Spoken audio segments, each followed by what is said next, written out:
আসসালামু আলাইকুম রহমতুল্লাহি ওয়া বারাকাতুহু। কেমন আছেন আমার প্রিয় ভাই বোন বন্ধুরা? আশা করি সবাই ভালো আছেন। সকলের দোয়া আলহামদুলিল্লাহ আমি ভালো আছি।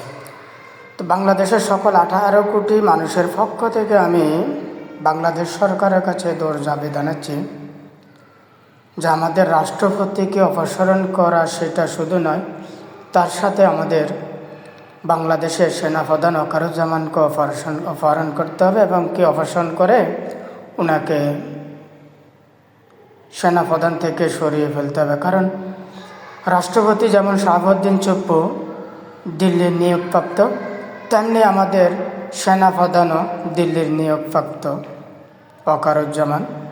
তাই শুধু রাষ্ট্রপতি না, আমাদের সেনাপ্রধানকেও অপসারণ করতে হবে আমাদের দেশের স্বার্থে, দেশের মানচিত্রের স্বার্থে এবং দেশের সুশৃঙ্খলা নিয়ন্ত্রণের স্বার্থে। আমাদের এই দুইটা কাজ আমাদের করতে হবে।